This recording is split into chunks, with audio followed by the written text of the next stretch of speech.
Gravação iniciada.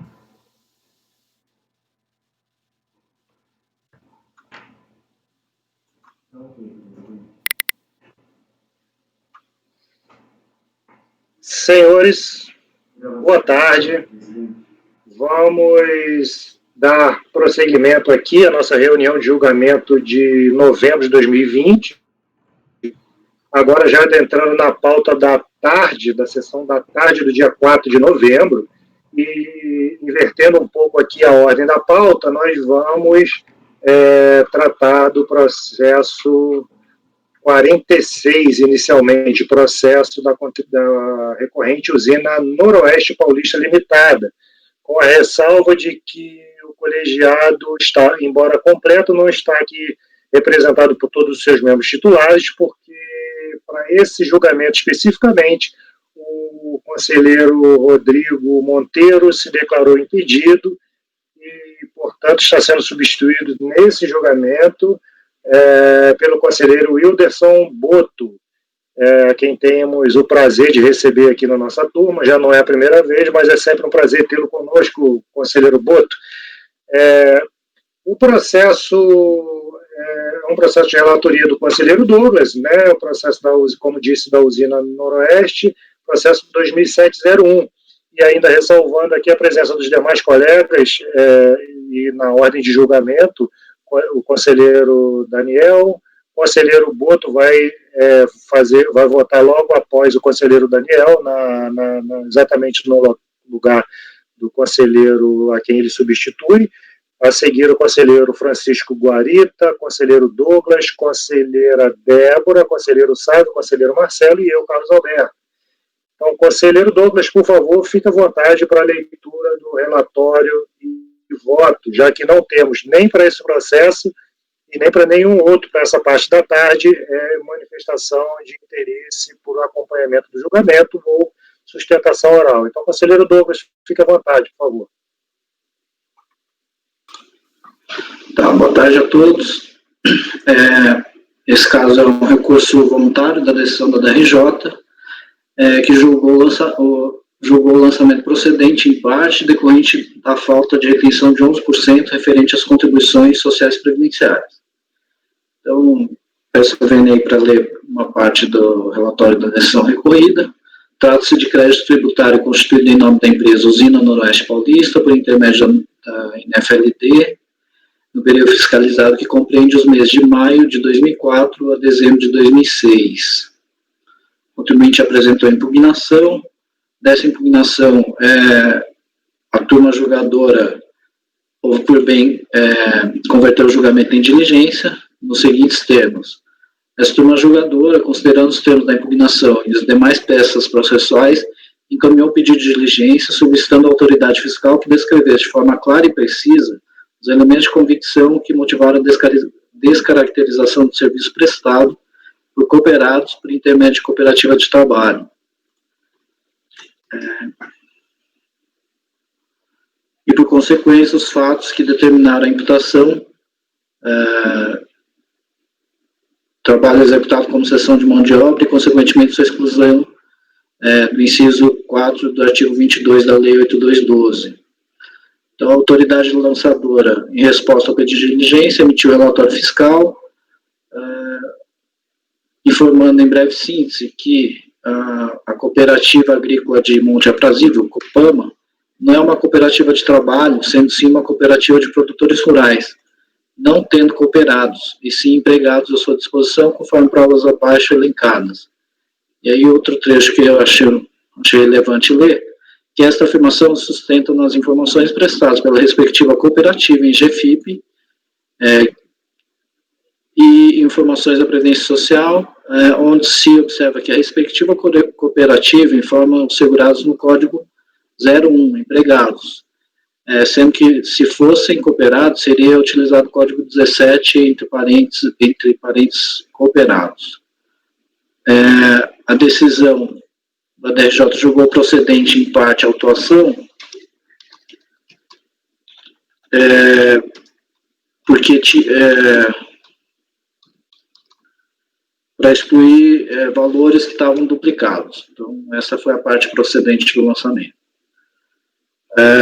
Cientificada da decisão, a empresa foi cientificada do acórdão e apresentou recurso voluntário em que alega em apertada síntese erro na apuração da matéria tributável, erro na construção do lançamento e erro da decisão recorrida.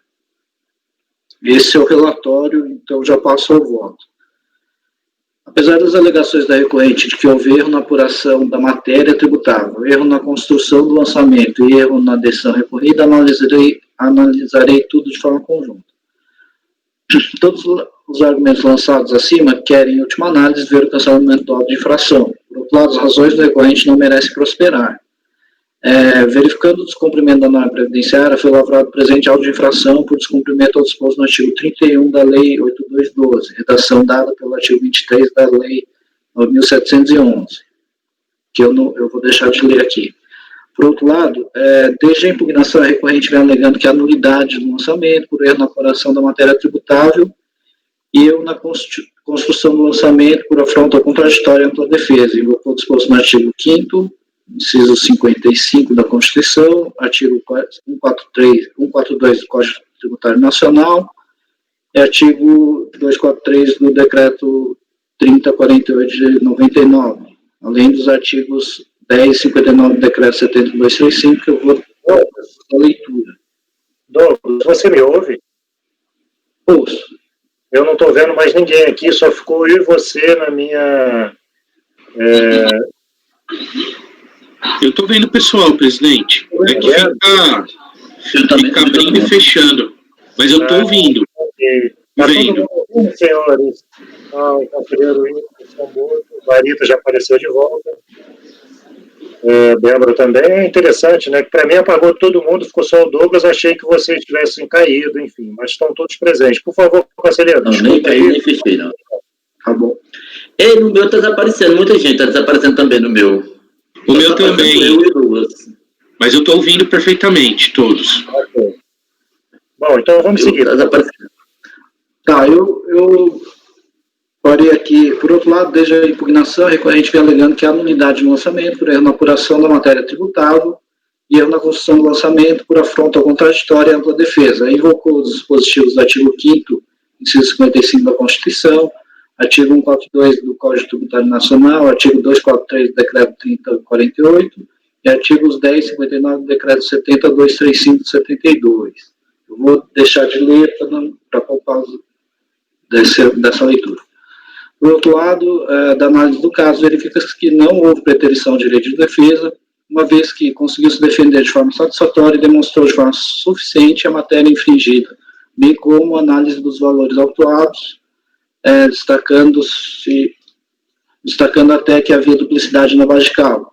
Alega ainda que houve erro na imputação da alíquota, pois a prestadora de serviço seria uma cooperativa de trabalho e, por essa razão, a alíquota aplicável não seria de 11%, conforme dispõe o artigo 31 da Lei 8212, acima transcrito, e sim de 15%, prevista disposto no artigo 22.4 da Lei 8212 de 91. Entretanto, na literalidade da lei, verifica-se que a contratação não foi de prestação de serviços de cooperados por intermédio de cooperativa de trabalho. Foi uma cessão de mão de obra, coisas distintas e que ensejam tributação diferenciada. Retira-se dos autos que a cooperativa de Monte Aprazível informa em sua GFIP que seus segurados são empregados, código 01, e não cooperados que teriam informado o código, que seriam informados no Código 17. Conforme restou do relatório complementar da conversão de diligência. Ainda, de acordo com as provas apresentadas pela fiscalização, verificamos com toda certeza de que estamos diante de uma cooperativa, mas que presta serviço de cessão de mão de obra, utilização de funcionários e não auxiliados à cooperativa. Então, sendo assim, não há que ser provido. Então, conheço o recurso voluntário e nego o provimento.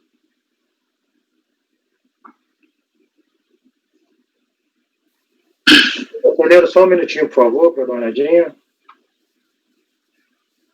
Só para esclarecer, talvez fique mais claro, é o seguinte, ele alega que essa cooperativa seria aquela cooperativa de trabalho que foi declarada inconstitucional, né, a cobrança. E de acordo aí com os autos, ficou configurado que não é uma cooperativa de trabalho específica, né? É uma cooperativa, sim, mas que tem funcionários e que esses funcionários prestam serviços para terceiros. Tá? Só para esclarecer a diferença aí. Ele trouxe contrato, alguma coisa, Douglas? Porque é matéria diferente, né? Normalmente sempre os cooperados, né? Mas está bem claro aqui que foram os empregados, né? Ele trouxe contrato e de acordo com o contrato e com a conversão em diligência que eles verificaram, e aí eu estou seguindo o que estou definido na diligência, né? Na Perfeito.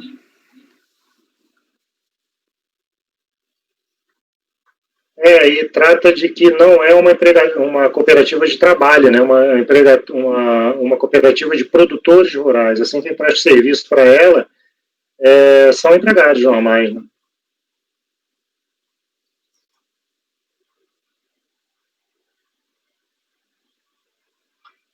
O Douglas basicamente encampa exatamente as conclusões objeto da resposta da diligência, né? Senhores, considerações? Não, presidente. Nenhuma? Bom, então podemos passar para a colheita de votos. O conselheiro relator negando o provimento ao recurso voluntário pelas razões que cita, me parece uns argumentos muito simples aí, não demandam maiores considerações ou maiores pesquisas, né, para a gente chegar à conclusão que já chegou o relator. Conselheiro Daniel, como vota? Eu acompanho o relator, presidente. Conselheiro Boto?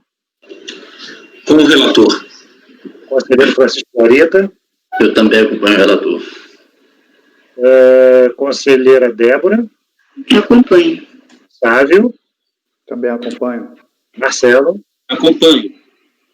Eu também acompanho o conselheiro relator, e nesse sentido, o resultado do processo item 46, processo final 2701 da usina Noroeste Paulista Limitada, é o seguinte: acorda aos membros do colegiado, por unanimidade de votos, em negar provimento ao recurso voluntário. E ainda deixar consignado que o conselheiro Rodrigo Monteiro Loureiro Amorim, por ter se declarado impedido, foi substituído pelo conselheiro suplente Wilderson Boto, a quem agradecemos a participação e esperamos revê-lo em breve aqui na nossa turma. É sempre um prazer. Obrigado, presidente. Foi um prazer e estamos sempre à disposição, viu? E, colegas, a todos um bom trabalho, tá? Prazer em rever. Obrigado, doutor. Até mais. Obrigado. Senhores, por favor, quem puder já vou mandar uma informação para o Rodrigo, para ele poder entrar na sala novamente.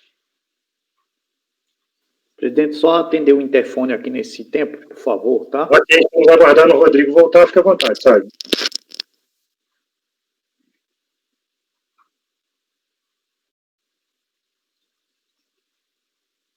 Já chamei. Ok.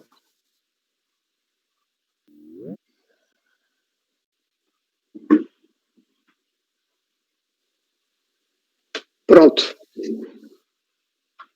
Senhores, então, dando seguimento, né, a gente só está aguardando o Sávio aparecer novamente, mas ele está aí ao lado, nós vamos dar seguimento, então, para o primeiro processo da pauta dessa tarde.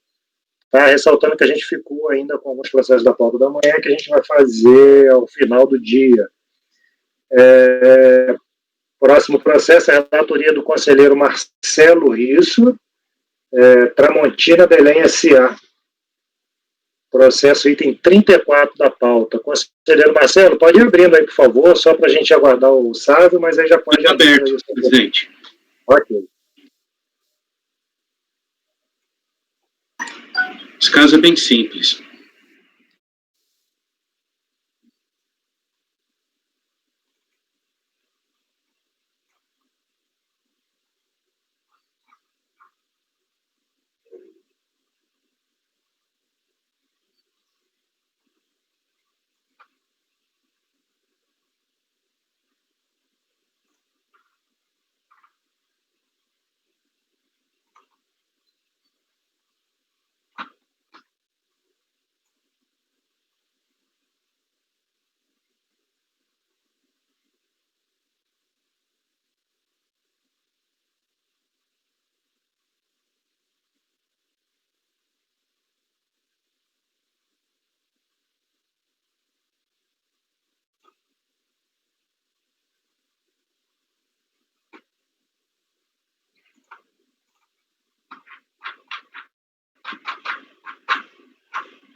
Conselheiro Sávio, já nos ouve?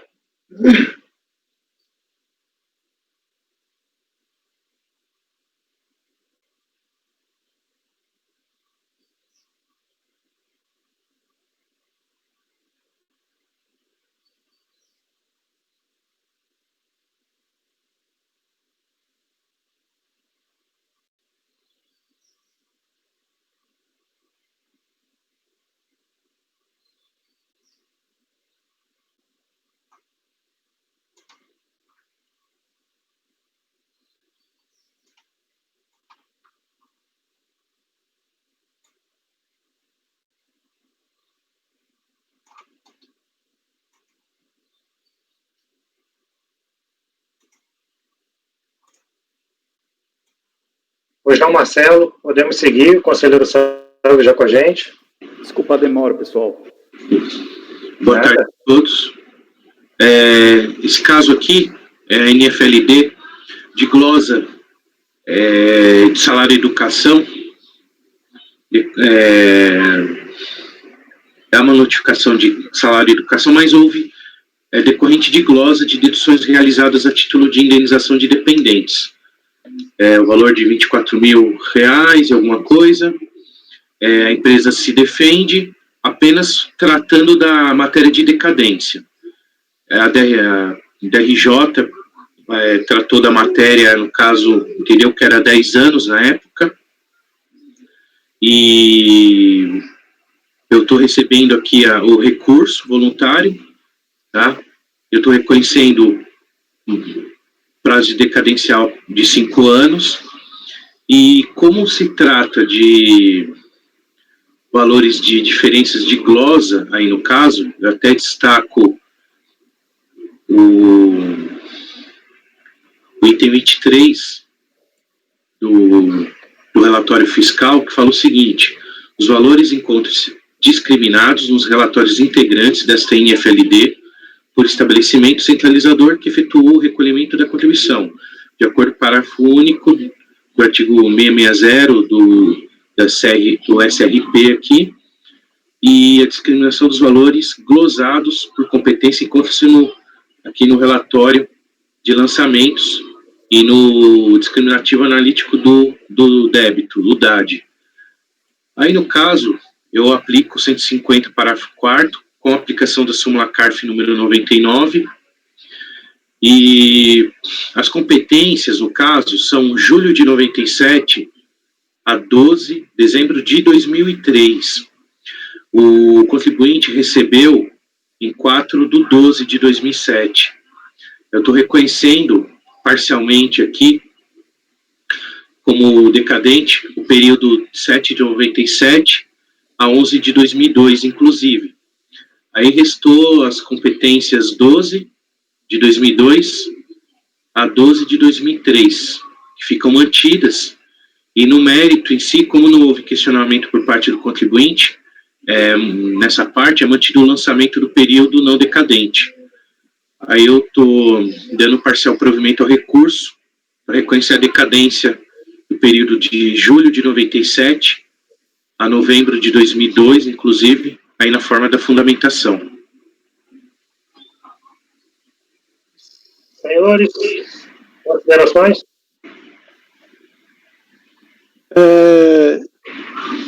Ele foi intimado aqui em outubro de 2002, né?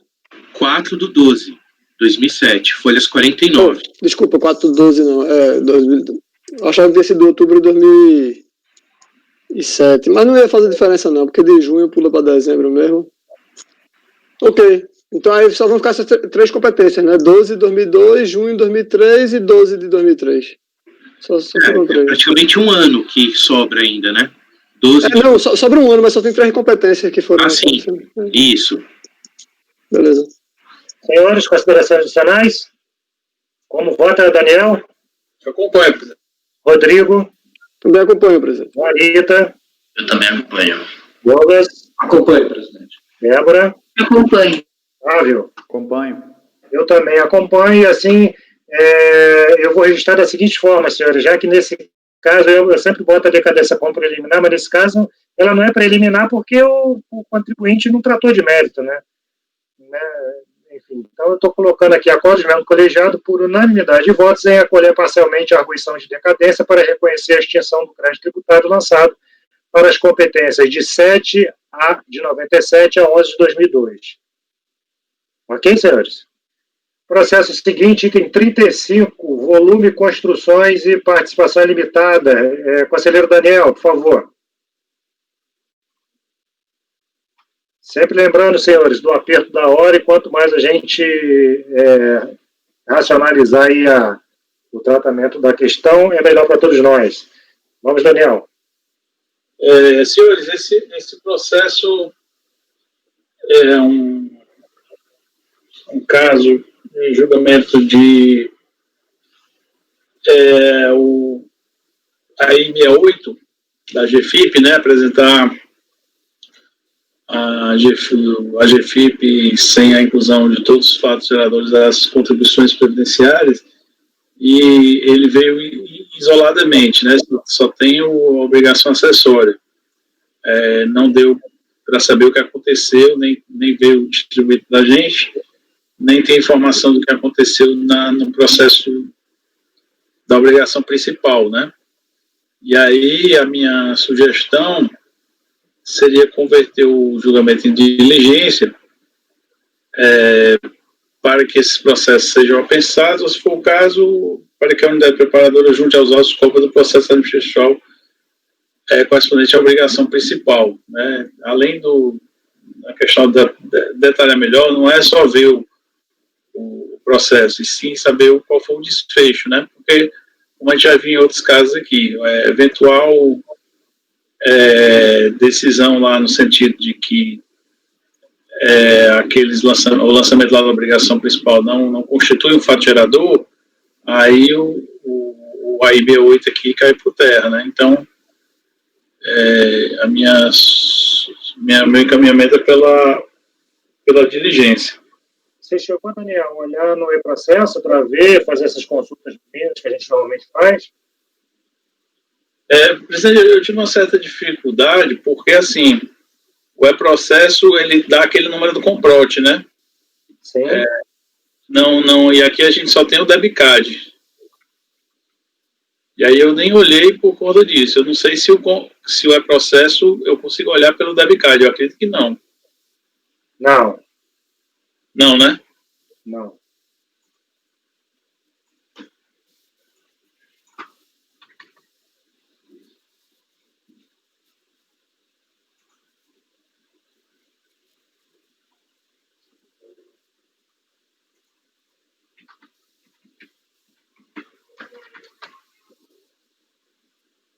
É que a gente dei uma procurada para esses casos, né?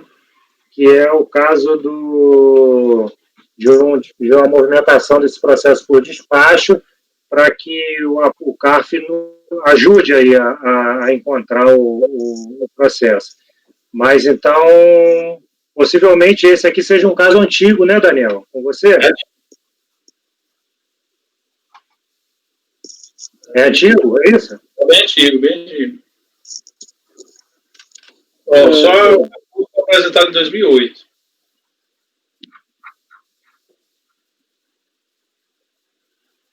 E os fatos geradores correspondem a janeiro de 2001 a março de 2002.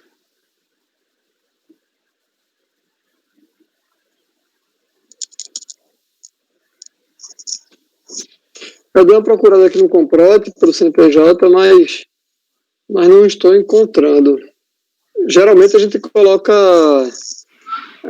por exemplo, o intervalo de data, eu coloco mais ou menos o que sai no termo de encerramento, né? Eu achei... Desculpa. Pode não é nada. É que você está dizendo que o intervalo de data eu geralmente coloco junho, como está aqui, né? 27 de junho de 2007. Aí eu coloco, sei lá, junho, julho. E não achei nada no Comprote. Eu já achei aqui 1, 2... no CARF, eu achei. 4, 5 processos na sequência. O 1023, esse é o 1021, achei o 1022, 1024, 1025. São no Comprote? Todos processos arquivados. Eu achei no CARF, no andamento do CARF, eu encontrei vários, presidente. Estou olhando no processo normal. Eu estou olhando aqui no acompanhamento processual. Vou verificar agora Porque tem alguns que já tem decisão aqui. Vou olhar o... Aqui todos eles devem ter decisão, que estão todos arquivados. Bem provável.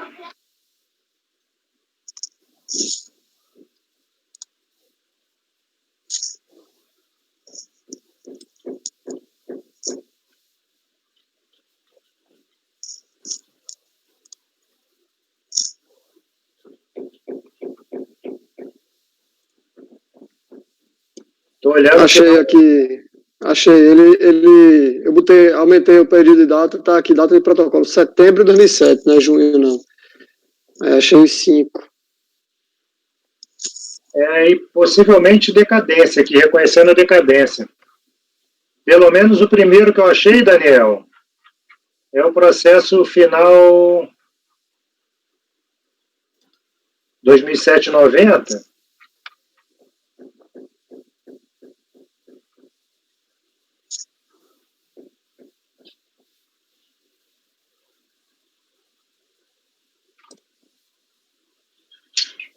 Não sei qual o debitcard aqui.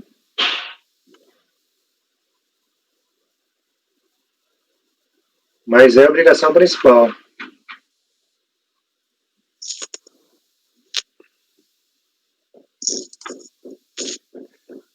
Considerando que os fatos geradores que ensejaram a atuação ocorreram no período de 99 a 2002 e que a lavratura do auto ocorreu em 2007, dou provimento a recurso para declarar a decadência da imposição em SPEC. No artigo 150. Presidente, eu acho que a NFLD, pelo que eu estou vendo no Comprote, a NFLD final 521 dígito 0 é o processo que termina 1024/2007 dígito 45. Eu estou no 1025, mas ele deve ser o mesmo resultado, né? 1024, essa aqui é a única NFLD que tem. O outro também é principal? O outro é principal, porque aqui no termo de encerramento sai tudo como auto de infração, tudo aí. Com período só, tá vendo como aquela orientação que fez, né? Junho de 2007. O único que tem um período maior... Final 10/24, 2007, 45. Isso. Esse NFLD suscitada tal. No presente caso, trata-se de tributo sujeito à homologação. A ciência do lançamento em julho de 2007 e o lançamento, mesma coisa, período de dezembro de 2009 a março de 2002. 3, 4, 5, 6, 7, teria até março de 2007 para lançar. O teu lançamento aí é desse mesmo período, Daniel? Ele é de...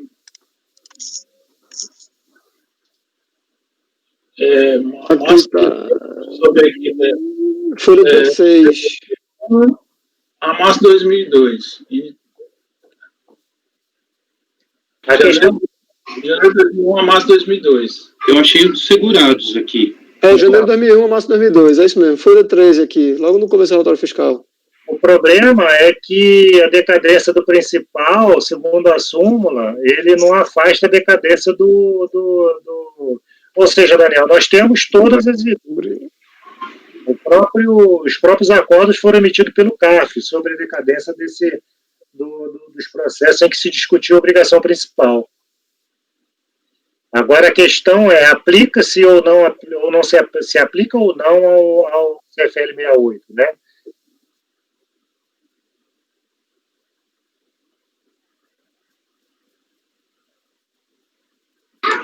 Bom, presidente. A questão é, se aplica ou não a decadência por conta da previsão da súmula, que a decadência no principal, ele não a contagem é outra, né? 173. Eu tive um caso parecido, que eu trouxe só o principal, foi até um que o senhor me ajudou, né? Eu utilizei a contagem de 173.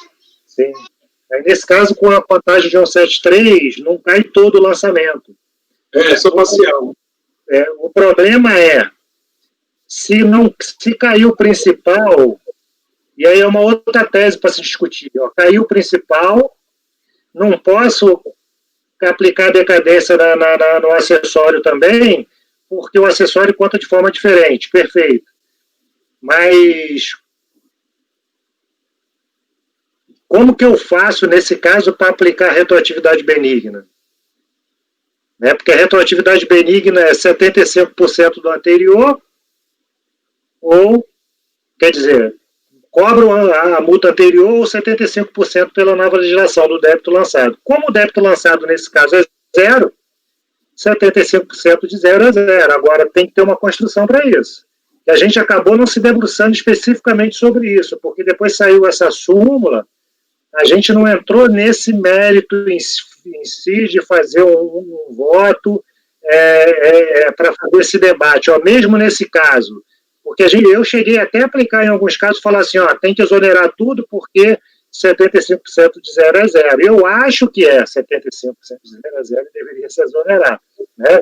Mas é uma construção a ser feita, porque tem uma súmula CARF e a gente não pode contrariar o enunciado da súmula. Por outro lado, a gente precisa explicar que, nesse caso especificamente, o enunciado, a gente não está contrariando. Caso se entenda que o lançamento deve cair por conta da aplicação da retroatividade benigna, tem que se deixar evidente de que essa exoneração não se dá por conta da súmula, mas sim por conta do entendimento de que teria que ter sido feita, ou deve ser feito esse cotejo, e que, ao final, a penalidade nova seria mais benéfica para o contribuinte.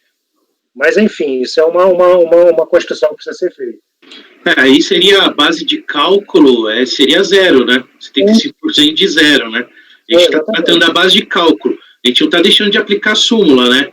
Mas só a questão de... Não caiu tudo pela decadência, mas o resto que fica cairia pela retroação da lei punitiva. Porque com a retroação da lei não vai ter base de cálculo. Vai ser mais benéfico para o contribuinte e a multa né, com a base de cálculo zero. Perfeito. A gente meio que aplicava isso, né, presidente, meio que de forma automática, né, assim, tipo, a gente dizia, caiu lá, vai cair aqui também, porque se não cair pela decadência, vai cair pela base de cálculo que não vai existir. Mas aí, como veio a súmula, eu acho que, para não parecer que a gente está contrariando, assim, e quem for dessa corrente, né, porque pode ser que aqui, Daniel ou outros conselheiros não sejam dessa corrente, mas se for manter essa mesma corrente, eu acho que a construção tem que ser essa mesmo. Tem que dizer, até novembro de 2001 cai decadência, porque dezembro já, né, aplica um 7.3, não está decadente, dezembro de 2001, mas não vai ter base de cálculo, porque o processo principal morreu já, tá aqui, ó. Então... bom, senhores, mas isso é só uma discussão que a gente está fazendo no curso dos debates, porque a proposta do conselheiro original aqui de conversão do processo de diligência, para obter essas informações que a gente acabou no curso desse debate alcançando aqui. Mas, enfim, ele que vai dizer. O que você tem a dizer, Daniel? Eu estou pensando aqui, porque... assim, criando um paralelo aqui com as entidades isentas, né? Ela pode ser autuada no 68 e na GFIP, mesmo ela sendo desobrigada de contribuir lá com a cota patronal, né? Ou seja, a base, apesar de ser inexigível, no caso, ela seria utilizada para o cálculo da multa. Aí, realmente, eu preciso amadurecer melhor.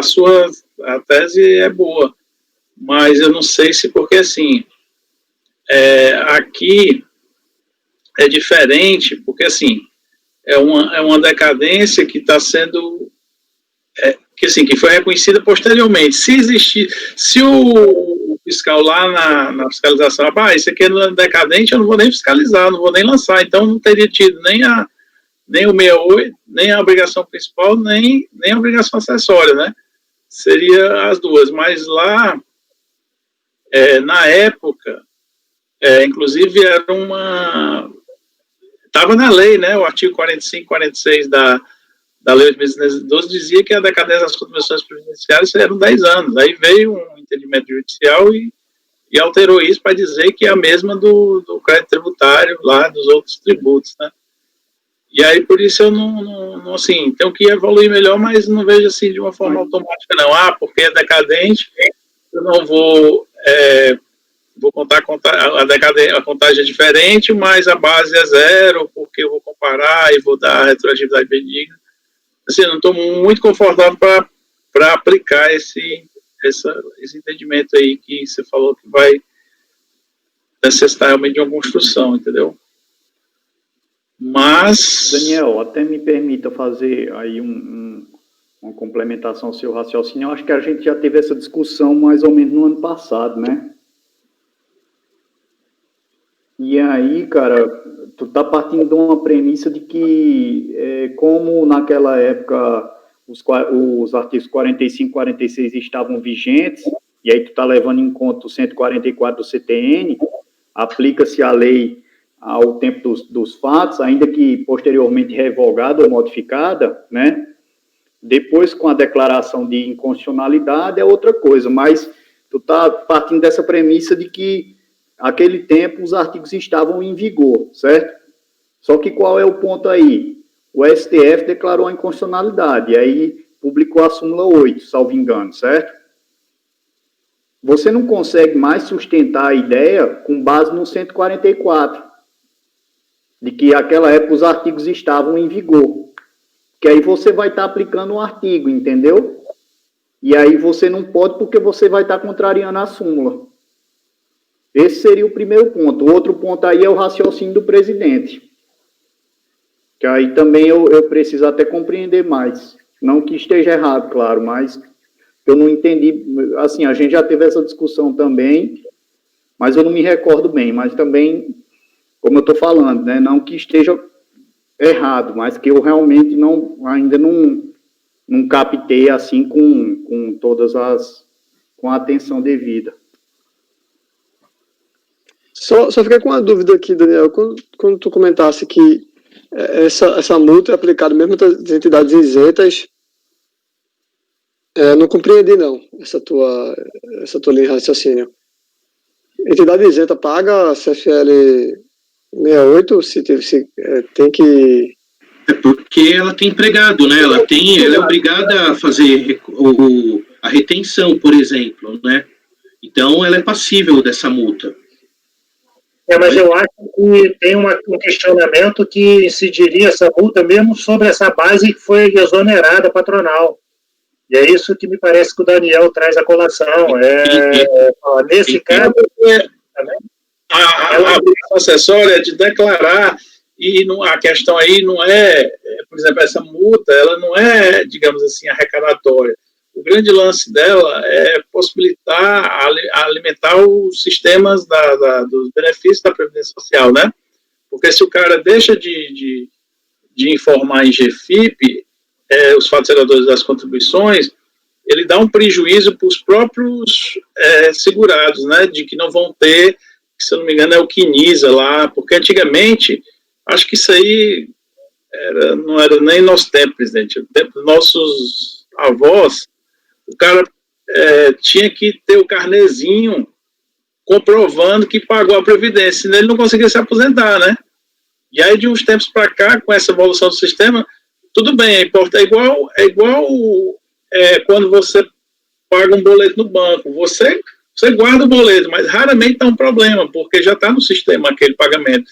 A Previdência também ela precisa dessa informação da GFIP para alimentar o programa dos benefícios. Então, visa desestimular essa falta da obrigação para não dar esse problema, né, do alimento. Então, foi mais ou menos nesse sentido. Mas é só um paralelo, assim, que talvez a colocação não tenha sido realmente a mais adequada. Mas é só não amadureci ainda. A questão toda, Daniel, é o seguinte: vamos submeter ao julgamento a sua proposta de conversão do julgamento de diligência para juntar essas informações no processo, ou seria o caso da gente avaliar esse caso especificamente com um pouco mais de cautela, tirar o processo em vista, para a gente refletir sobre o alcance desses argumentos que foram dispensados aqui na nossa conversa. Porque pelo que vocês analisaram aí, inclusive rapidamente, né, quando eu vi debit card, eu pensei, não tem como. Você consegue localizar pelo CNPJ da empresa?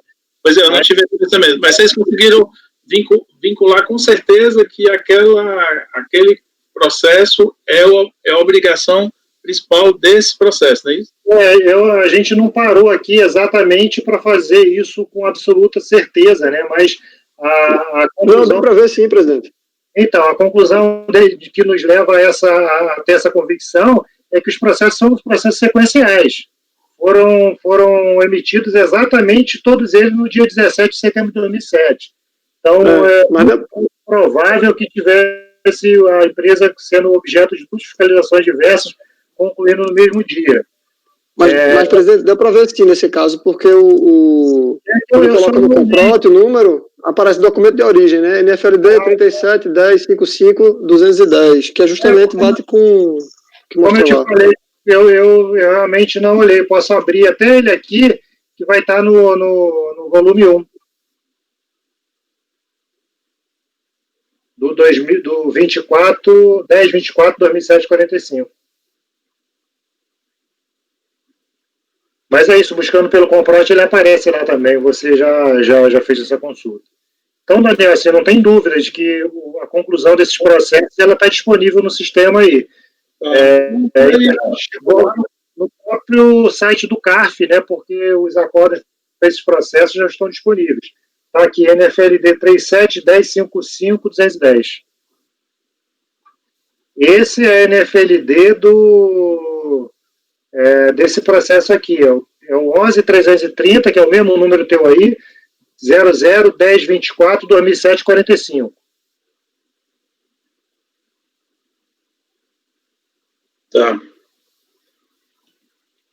Então, eu encaminharia aí no sentido de declarar a decadência parcialmente, né? Isso, ou seja, a contagem é diferente. Lá a gente já sabe o que aconteceu. Contaram pelo 150. Essa aqui é pelo 73. E aí tem essa outra questão que a gente precisaria refletir. Inclusive, eu acho que seria o caso da gente tirar esse processo em vista, até para você avaliar isso com um pouco mais de cautela e todos nós pensarmos um pouco sobre essa questão. O que você acha? Acho que é melhor saída? Então, Rodrigo, eu vou como o Rodrigo... Também aí, quando vierem os casos, a gente já está com o precedente da turma informado, né? Para perder menos tempo nos processos. Deixa eu pegar aqui o resultado.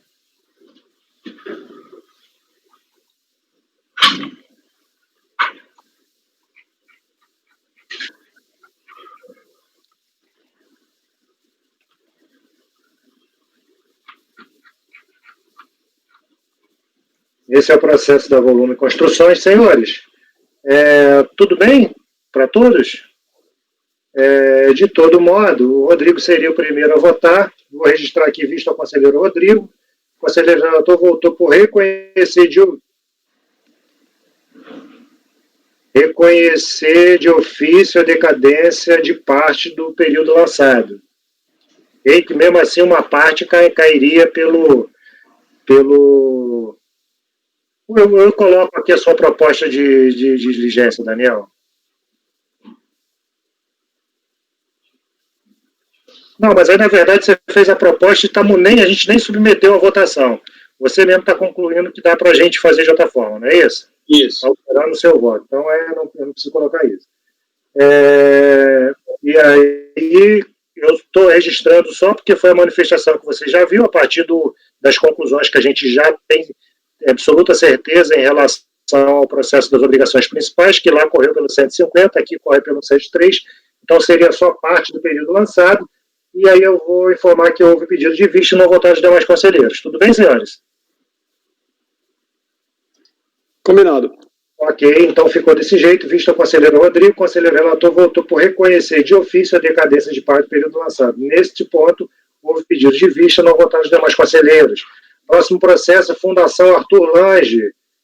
Rodrigo, o conselheiro Rodrigo é o relator. Por favor, conselheiro, fique à vontade. Vamos então, só presente.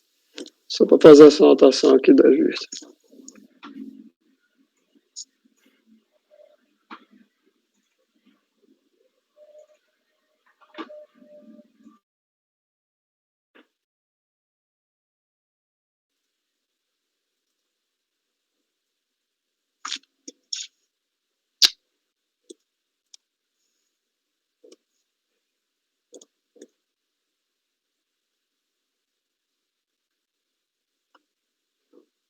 Pronto.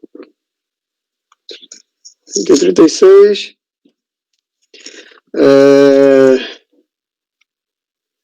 Um recurso voluntário contra a decisão da DRJ Porto Alegre, folha 97 a 100, qual julgou procedente o lançamento de contribuição previdenciária de parte patronal, SAT-RAT, mais aposentadoria adicional de aposentadoria especial para algumas atividades e terceiros. Valor, blá, blá, blá. Relatório da infração, de folha 54 e 57, afirma que os salários de contribuição segurados empregados foram extraídos dos sistemas informatizados da Previdência Social e que foi objeto de levantamento, batimento de GFIP e GPS.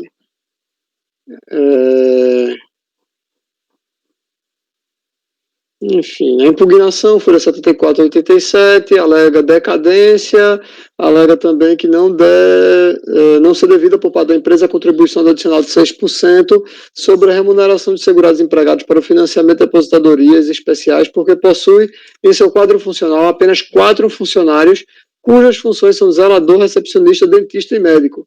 Entende que os mesmos não exercem atividade em condições especiais que prejudiquem a saúde e que a empresa cumpre determinações legais no sentido de neutralizar ou reduzir a exposição dos trabalhadores a agentes nocivos. DRJ julgou procedente o lançamento, a recorrente apresentou recurso voluntário e não há nos autos indicação da data em que ela tomou ciência da decisão preferida pelo DRJ e basicamente reiterou os argumentos da impugnação. Entrando no voto, apesar de não constar data de intimação no AR de folha 105 a 106, é possível verificar que o termo de intimação de folha 103 foi confeccionado somente em 2 de julho de 2008, mesmo considerando-se que esta seria a data da intimação, o que se admite apenas para argumentar, tem-se que o recurso interposto em 24 de julho de 2008 atenderia ao prazo de 30 dias, portanto o mesmo é tempestivo. De início, a recorrente alega decadência de parte do crédito tributário com base no artigo 150, parágrafo 4º. Eu afirmo que assiste razão à recorrente. Ela invoca a súmula vinculante número 8 do STF. Né, são casos antigos aqui, né, que ainda não estava se aplicando a súmula vinculante. Então, dessa forma, é para aplicar a súmula, mas aqui tem que ver o prazo, né, para ser aplicado. Né, como eu já falei no voto que eu fiz essa manhã, cita a decisão do STF, ou do STJ, para mencionar o pagamento antecipado atrai a regra de contagem 150, e no presente caso há indícios de que houve recolhimentos no período fiscalizado. Isso pode ser observado a partir do seguinte trecho do relatório fiscal. Eu cito item 5, né, as guias de recolhimento apresentadas correspondentes aos períodos fiscalizados foram alocadas nas competências correspondentes, conforme RADA. E aí eu verifiquei no RADA vários pagamentos, né, todos os pagamentos considerados, então deve ser aplicado ao presente caso a contagem de prazo decadencial com fundamento 150, exceto em relação às competências de junho de 2006 a fevereiro de 2007, cuja regra de contagem é do artigo 173.1. É porque no parágrafo anterior que eu não destaquei, né, eu falei, né, que de março de 2005 a dezembro, que o lançamento abrange março de 2005 a dezembro de 2005 e novembro de 2006 a fevereiro de 2007. Não há informação acerca de apropriação de valores no RADA, contudo, a RDA atesta que foram apresentados GPS com valores recolhidos na competência março de 2005 a dezembro de 2005. Então, eu entendi que de novembro de 2006 a fevereiro de 2007 deve ser aplicada a contagem do 173. Mas isso não vai fazer a menor diferença, né? O lançamento foi feito em 2008. Então, tudo isso para no final entender que deve ser extinto o crédito tributário relativo à competência do 13º salário de 99, 13º de 2000 e 12 de 2001. Essas 3 competências aí que eu cito.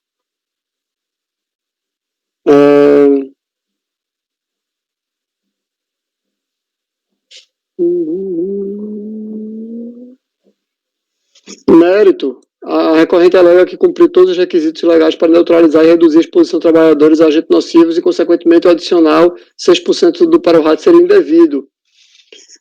Aqui, ele não... Essa base de incidência, né, foi extraída da informação prestada pela própria contribuinte em GFIP, quando declarou os respectivos salários de contribuição no campus empregados, avulsos, agente nocivo, 25 anos. E base de cálculo da aposentadoria, 25 anos. Então, o lançamento é todo um batimento de GFIP, GPS, folha, enfim. Então, essa aplicação de 6% não foi o que eu só fiz discorrer para dizer que não foi algo inventado pela fiscalização. Foi simplesmente porque ela declarou lá em GFIP e agora está dizendo que não tem, ou que neutralizou. Aí, caso entendesse que agiu com erro de fato, efetuar o ato de enquadramento, caberia à empresa o ônus de comprovar o equívoco, né? E ela não apresentou nenhum documento, nada nesse sentido. Então, eu não tenho o que alterar aqui no lançamento em relação a isso. Por isso que eu dou parcial provimento apenas para acatar a decadência parcial.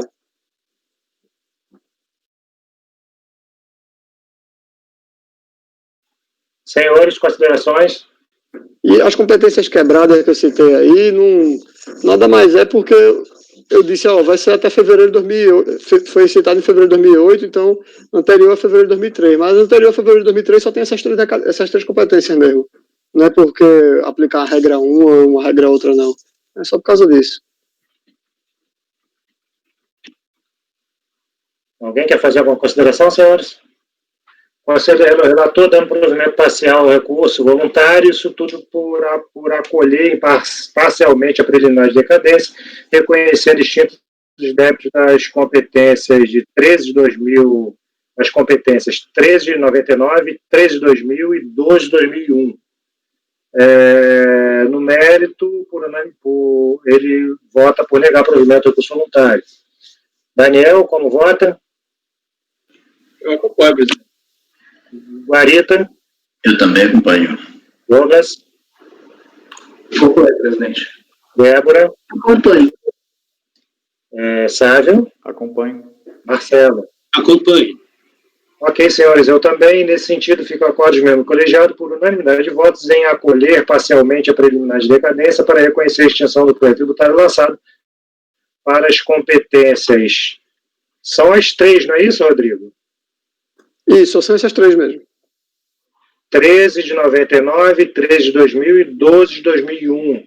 No mérito, por unanimidade de votos, e negar provimento de recurso voluntário. Senhores, processo seguinte, relatoria do conselheiro Sávio, processo 37 da pauta, Voridian, do Brasil. São 2 processos do mesmo contribuinte.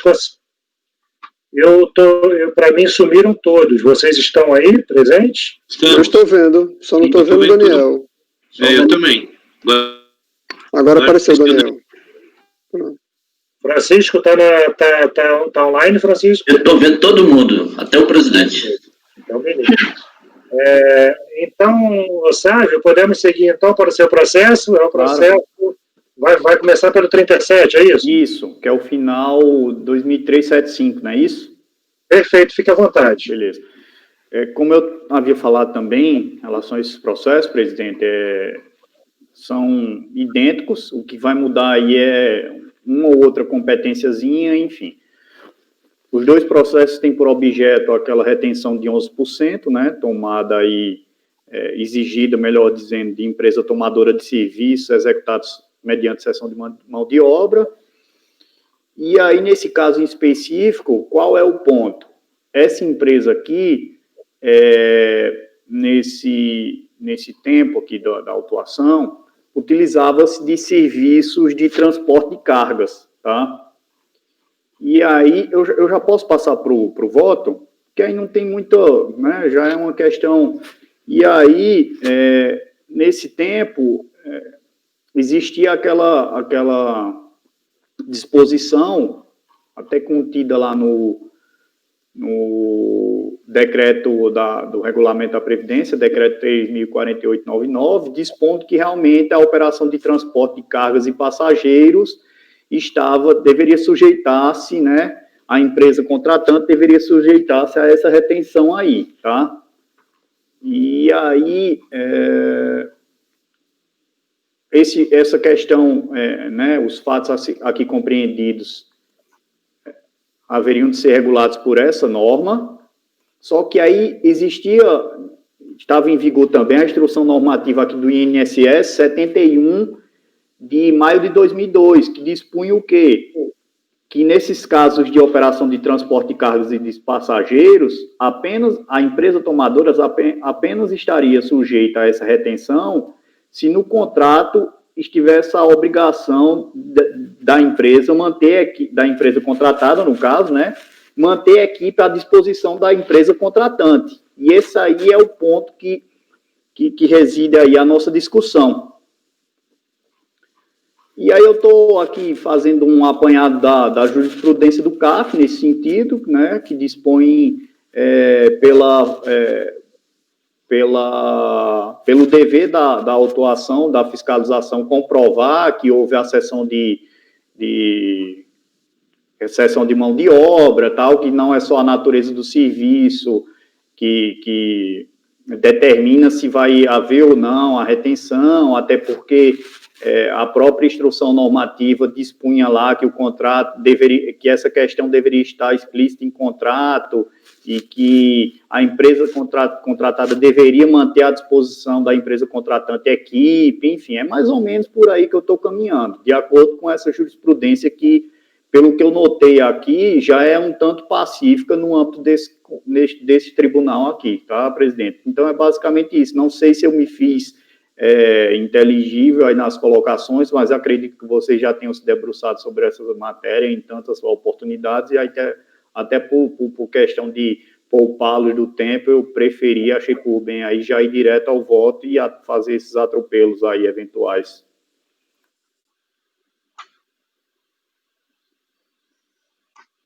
Ok, senhores. Alguém quer fazer alguma consideração, senhores? Estou dando uma olhada aqui, presidente. Ok.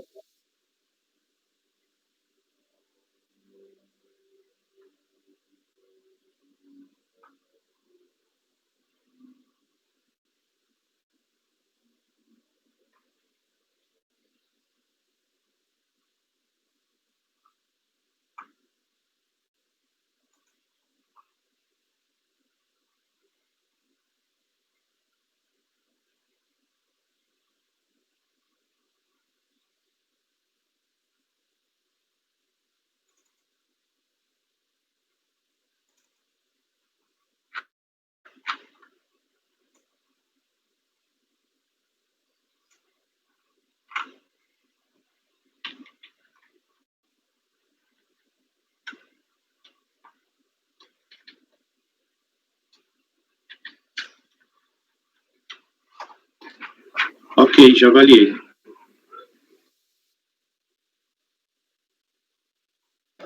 No caso, foi a instrução normativa que acabou afastando, né, Sávio? Em decorrência do contrato, né? Aqui eu não estou nem... Porque tem uns precedentes que seguem a linha ali da retroatividade de benigna, eu não entendi por aí, né? Porque logo em 2003, o próprio legislador ali do decreto 3.048 revogou essa questão do transporte de carga, tá? E aí só deixou as operações de transporte com passageiros, né? Eu nem entrei nessa discussão de retroatividade, até porque, para mim, não caberia a aplicação lá do 106. Não era o caso do 106, até porque era o caso, para mim, do 144, né? De aplicação do 144 CTN. Mas o ponto aqui que eu expus foi nesse sentido aí de que a cessão de mão de obra não se caracteriza por si só, entendeu? Então, a autoridade deveria ter realizado algum procedimento nesse sentido para realmente comprovar a cessão de mão de obra, o que não foi feito no caso. E aí, com base, estou fazendo isso até em precedente da Câmara Superior. E tem contrato, Pois é, presidente, não tem contrato. Tem uma nota que tem uns 2 documentos aqui, eu mencionei aqui no voto, ruim é achar agora onde é que, mas deixa eu passando aqui peraí, procuração. Tem 2 documentozinhos aqui que Folha 76, será um deles? Deixa eu ver. Isso, é isso aí mesmo. É isso aí.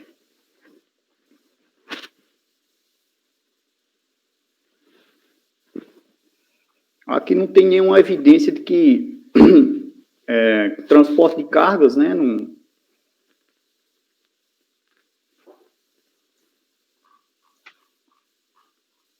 Eu acho que tem evidência para robustecer o teu argumento, sabe? Né? Porque ele coloca: a Voridian recebe os pedidos dos clientes com a programação de quantidade e data de entrega. Os pedidos são processados no sistema e, após confirmados pelo cliente, é gerada uma nota de entrega para cada embarque. Da nota de entrega constam as seguintes informações: destino, tal, data de entrega, produto. A nota de entrega é enviada ao armazém da Mesquita, sendo recepcionada por um agente administrativo. A partir do recebimento deste documento, o assistente administrativo selecionará a transportadora adequada àquele transporte. Ou seja, aparentemente não fica ali à disposição dela mesmo, né? A assistente administrativo do armazém entra em contato via telefone com a transportadora, informando a quantidade de destino do embarque.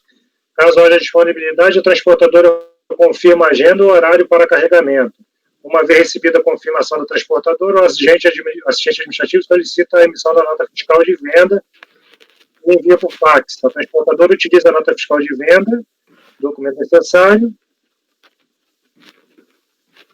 Aqui eu acho que corrobora essa sua tese aí, né? Beleza. Eu posso fazer menção até a esse... Eu acho que eu adentrei em alguma parte aqui do meu voto em relação a isso, mas eu não confesso que eu não fiz com tanta propriedade, né? Eu só mencionei, fiz alguma coisa ali por cima, mas eu posso até mencionar isso aqui de uma forma mais né, discriminada, enfim, esclarecedora. E tem alguma coisa relacionada à ação judicial, sabe? Porque Folha 159 tem uma... empresa aí porque não tem nada a ver com a empresa aqui autuada. Essa empresa aí, Mesquita, que é a contratada, ela entrou com essa ação judicial, né, alegando que não estava que as operações que ela prestavam ali não estavam sujeitas a essa retenção. E aí houve uma liminar, e aí que a liminar foi confirmada pela sentença, no sentido de que em determinado período a empresa não deveria sujeitar-se às novas regras que dispunham sobre essa retenção, alguma coisa nesse sentido. Eu até mencionei...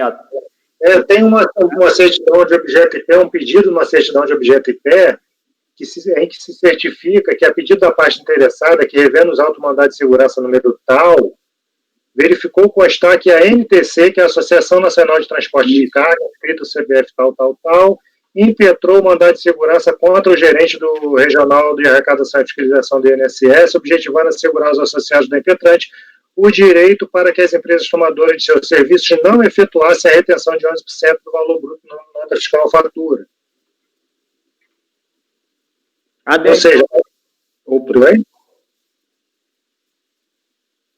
Pode falar. O que aparenta aqui é que havia, eu não sei, né? Eu teria que, em sentença, julgou o procedente pedido e concedeu a segurança pleiteada, confirmando a liminar deferida, a fim de que o impetrante recolhesse a contribuição prevista na Lei 8.212, sem as alterações introduzidas pela 9711 de 88. Certifica ainda que, estando a sentença sujeita a duplo grau de jurisdição, os autos foram remetidos ao Tribunal Regional da Terceira Região, onde a quinta turma, por maioria, deu provimento à apelação em face deste impetrante, opôs embargos, sendo os membros acolhidos apenas enfim, aparentemente, acho que ele ganhou inicialmente, depois perdeu. Mas aí, presidente, não foi a Voridian que entrou, né? A Voridian, na verdade, fez uma solicitação de uma certidão que era a associação dessas transportadoras de carga. Isso, exatamente. Tanto que a DRJ aqui, eu até mencionei aqui, entendeu por julgar a impugnação parcialmente improcedente por conta dessa sentença judicial aí, reconhecendo que as competências de 4 de 2000 até 8 de 2001 deveriam ser excluídas da autuação, porque a Mesquita SA Transportes deveria recolher a contribuição prevista na 8.212 sem as alterações introduzidas pela 9.711/98. É isso aí. Não é o caso de concomitância, não. Ok. Bom, então a sua conclusão é por dar provimento ao recurso voluntário, por entender que não houve de fato uma cessão de mão de obra, né? Houve uma utilização do serviço e precisaria ficar evidenciado de que esses prestadores eles tenham ficado à disposição da autuada. Exatamente. Daniel, como vota? Eu acompanho. Rodrigo? Também acompanho, presidente. Marita? Eu também acompanho. Douglas? Acompanho, presidente. Débora? Acompanho. Marcelo? Acompanho. Eu também acompanho, e nesse sentido, o processo da Voridian os processos ficam com o seguinte resultado: acordo membro do colegiado, por unanimidade de voto, não dá provimento ao recurso voluntário. Esse é o processo, como disse, que se repete para 2 processos do mesmo contribuinte, o 37 e o 38. E a seguir a gente vai para o processo 39, processo da Conde de Manutenção Hidráulica e Caldeiraria Limitada. Temos 5, 6, deixa eu ver aqui, 1, 2, 3, 4, 5, 6, 7 processos do mesmo contribuinte, todos de relatoria do conselheiro Douglas. Conselheiro Douglas, por favor, fique à vontade, para começar pelo aquele que o senhor entender mais produtivo aqui para o nosso trabalho. Tá. Não, vamos pela ordem. Na verdade, muda um mês só, de um para o outro. O resultado é o mesmo? O resultado é o mesmo, tá? Perfeito. Também é um caso, na verdade, que houve retenção de 11%. Vou ler aqui para ser mais rápido, acho.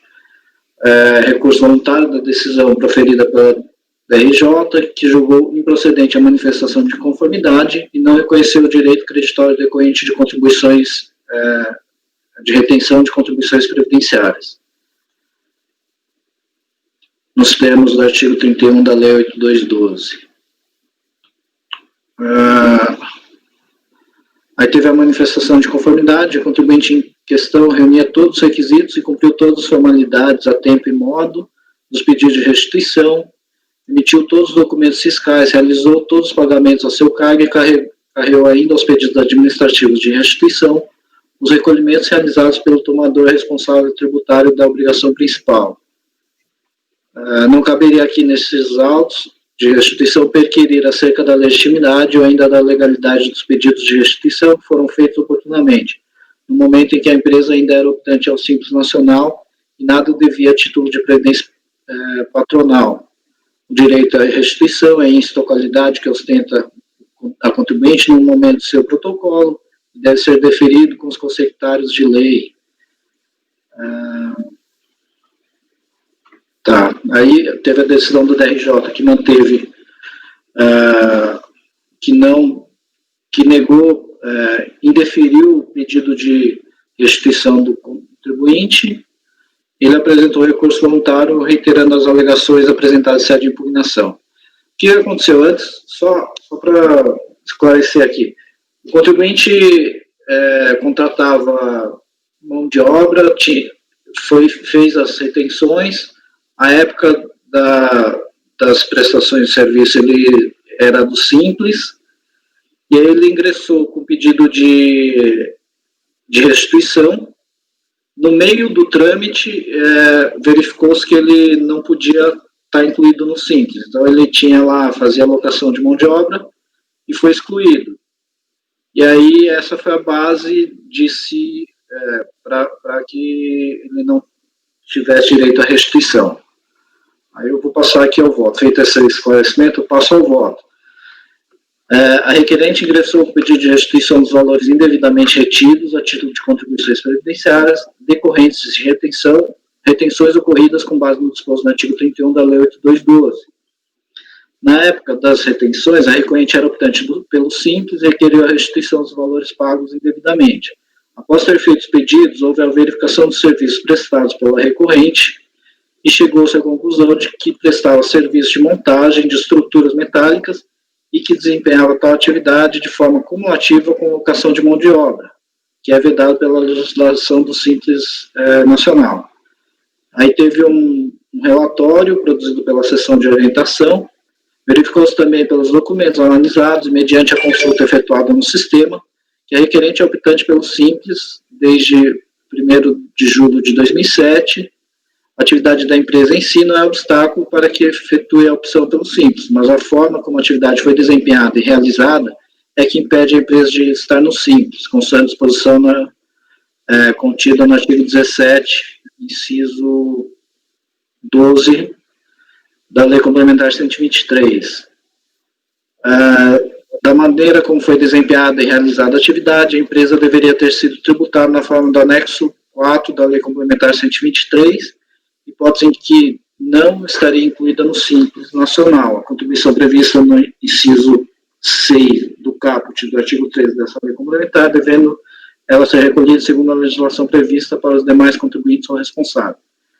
Por outro lado, da leitura do ato declaratório executivo, publicado no Diário Oficial da União, a exclusão ocorreu sob o seguinte argumento. Então, nos autos foram juntados aqui o ato declaratório que excluiu.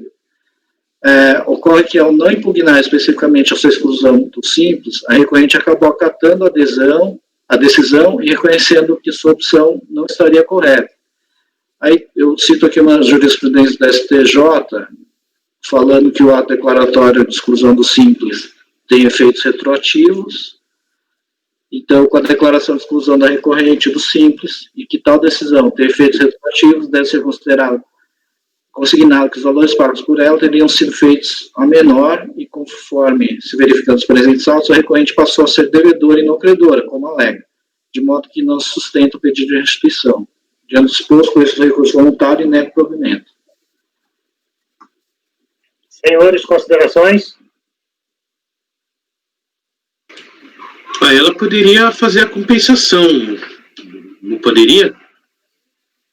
Não? Não tem compensação porque não tem direito creditório. A restituição e a compensação, elas decorrem de um direito creditório líquido e certo. Nesse caso, ela tinha uma expectativa até o momento em que falaram para ela assim, você está nessa sistemática errada. E aí o que acontece? A rigor, você deveria voltar e corrigir toda essa tributação para saber qual é a melhor maneira. E ela aproveitaria esses recolhimentos não como compensação, mas como dedução do valor devido no período. Seria uma alocação, então, um aproveitamento, é uma dedução, na verdade, dedução do valor devido no período. Naturalmente, se naquele período teve uma retenção maior, aí sim poderia gerar um saldo para ela, em favor dela, que ela poderia utilizar em compensação. Mas, enfim, é um processo maior. A questão toda, e que me parece que põe uma pá de cal, é a ausência da natureza de líquido e certo desse crédito que ela está pleiteando. Entendeu? Ok. Senhores, considerações adicionais? Daniel, como vota, conselheiro relator, negando provimento ao recurso voluntário, nesse caso aos recursos voluntários, porque certamente são vários processos aqui, só de período diferente, foram retenções em datas diferentes, não é isso, conselheiro? Sim, presidente. Aí depois tem os períodos diferentes. Então, o que acontece? Só tinha um tipo de pedido eletrônico de restituição que você podia pleitear vários recolhimentos em um único documento, que eram as cotas de RPF. Você pagou 5 cotas erradas ou em duplicidade, você vai lá e pede as 5 num documento só. No mais, você precisa pedir um para cada um. Um para cada DAF recolhido. Cotas de quê, presidente? Oi? As cotas de quê? Cotas de IRPF, de pessoa física. Depois de Tá. É um tributo só, um débito só, e você divide em cotas. Daniel, como vota? Eu acompanho, presidente. Rodrigo? Também acompanho, presidente. Guarita? Eu também acompanho, Douglas. Débora? Acompanho. Flávio? Acompanho. Marcelo? Acompanho. Eu também acompanho o conselheiro relator, e nesse sentido o resultado é para os processos da COM de manutenção hidráulica e caldeiraria limitada. Acorda os membros do colegiado por unanimidade de votos em negar provimento de recurso voluntário. São os processos 39, 40, 41, 42, 43, 44 e 45. Processo seguinte é o processo 46, que já foi julgado, foi o processo em que o conselheiro Rodrigo não participou por ter se declarado impedido, e a gente julgou no primeira hora dessa nossa reunião, dessa nossa sessão de julgamento. Vamos ao processo agora do Marco Luiz Piccoli e outro, processo final 2007-31, item 47, relatoria do conselheiro Daniel.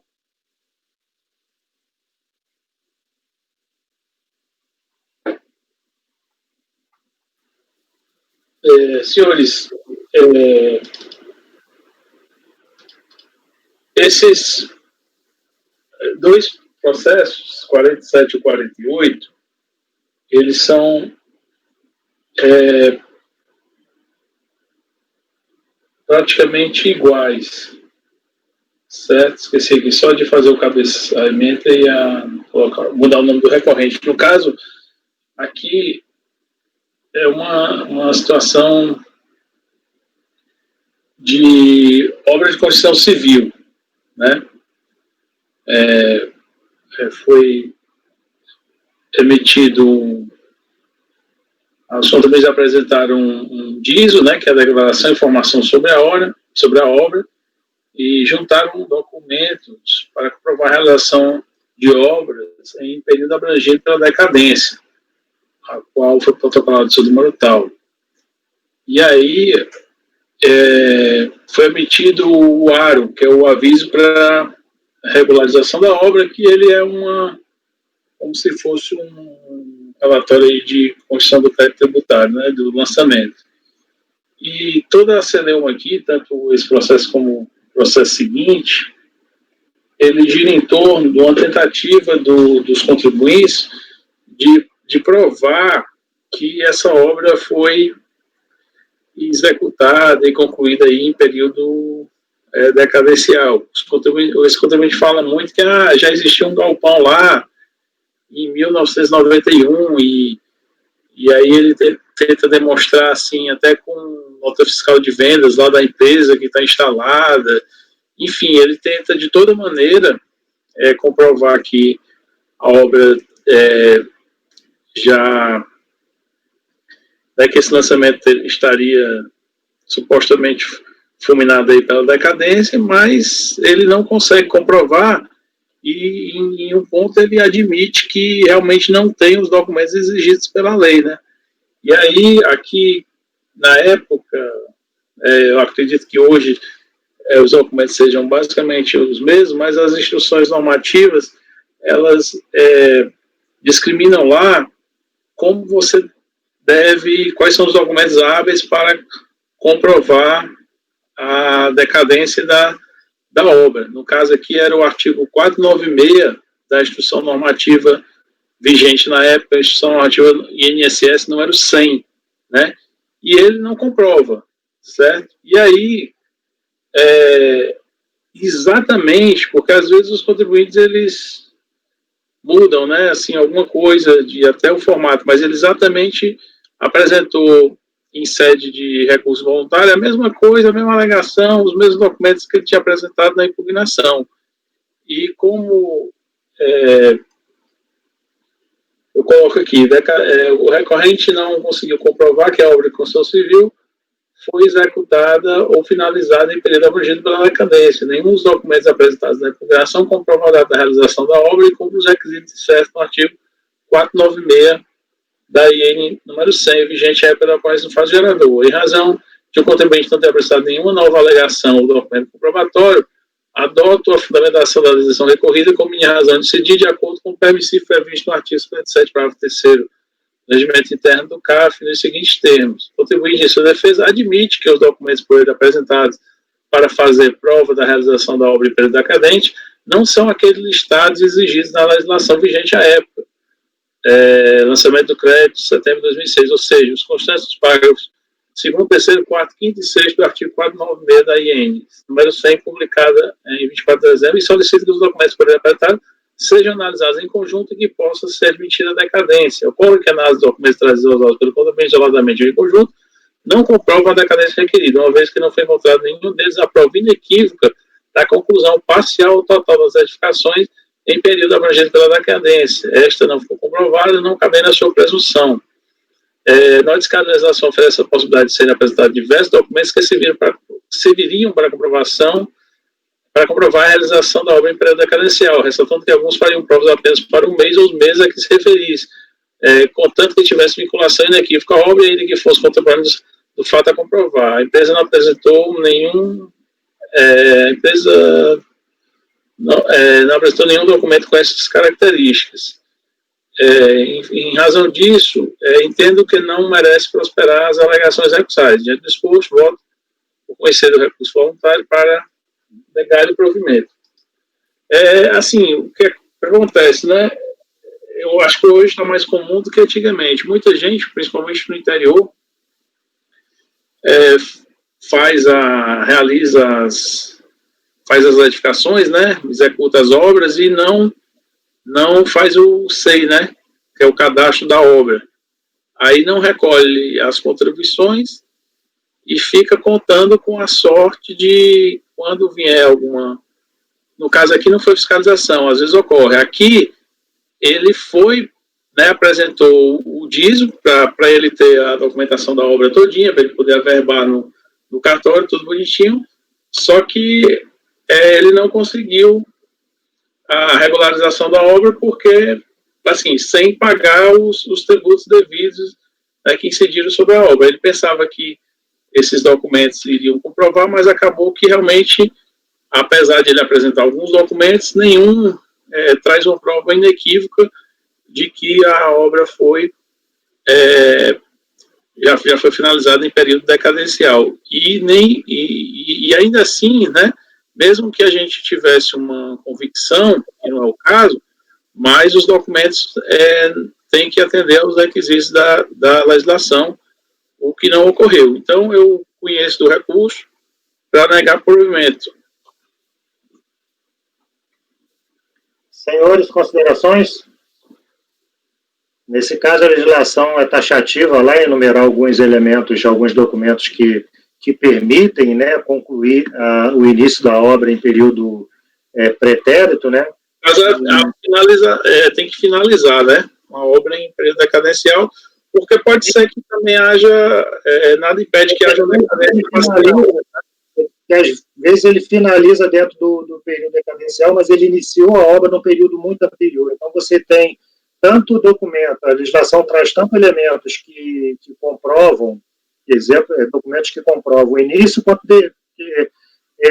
documentos que comprovam o fim, para você identificar onde você, se eventualmente é total, se é parcial, se alcança algum período decadente. Nesse caso, o contribuinte não logrou êxito aí nessa tarefa. Alguém quer fazer alguma outra consideração, senhores? Conselheiro, eu estou negando o provimento a recurso voluntário formalizado pelo contribuinte. Nesse caso, o contribuinte... Esse é o Marcos Luiz, não é isso? Marcos Luiz Piccoli. Processo 47. Como vota, Rodrigo? Acompanho o relator, presidente. Varita? Sem sinal, sem... Tá. Perdão. Eu acompanho o relator. Rodas? Acompanho, presidente. Débora? Acompanho. Sávio? Acompanho. Marcelo? Acompanhe. Eu também acompanho o relator e assim acordo os membros do colegiado por unanimidade e voto negar provimento do recurso voluntário. O processo seguinte, o conselheiro relator já indicou que se trata da mesma matéria. Desculpa, tem só uma diferença que eu abri o processo e foi que eu me lembrei, sabe? Okay.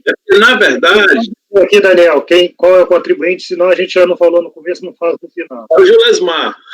Isso, é o processo item 248, 2006-40, do contribuinte Julesmar Figueira de Moura. Então, por favor, na verdade, o Mário e o Julesmar é um lote, é a mesma coisa. Eles nem se conhecem, mas é a mesma coisa.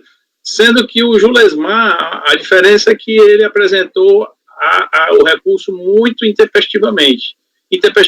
Aí ele não teve nem essa análise de dizer que os comprovantes, né, não eram hábeis e idôneos para comprovar a decadência. Então, o Julesmar eu não conheço pela intempestividade.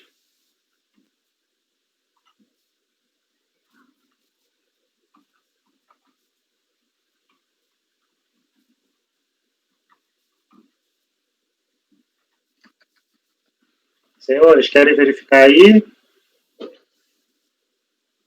Presidente, deu uma olhada, realmente está bem intempestivo mesmo, como o Daniel mencionou, né? O está um pouco apagado, mas a decisão... Cadê?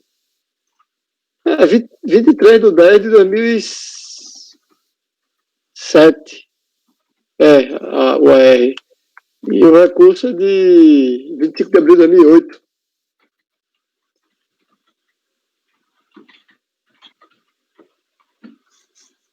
Senhores, considerações, alguém quer falar alguma coisa? Como vota Rodrigo? Conselheiro relator não conhecendo do recurso voluntário em razão de sua intempestividade. Rodrigo? Acompanho, presidente. Francisco? Eu também acompanho. Douglas? Acompanho, presidente. Débora? Acompanho. Flávio? Acompanho. Marcelo? Acompanho. Então, processo 48 do Julesmar Figueira de Moura, eu também acompanho o conselheiro relator na sua conclusão, e assim acordo os membros colegiados por unanimidade de votos em não conhecer do recurso voluntário em razão de sua intempestividade. Processo seguinte... Pois não. Só vou pegar uma água, bem rápido, vou fechar. Ok.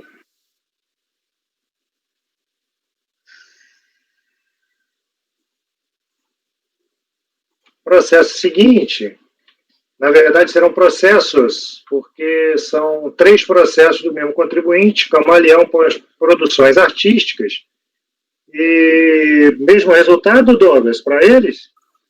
Mesmo resultado, presidente. São processos de relatoria do conselheiro Douglas, item 49, 50 e 51. Quer iniciar por algum específico, Douglas? Vamos pela ordem. Pela ordem, ok. Então, nós vamos pelo processo final 2008-50, item 49, senhores. Vamos só aguardar o Marcelo retornar.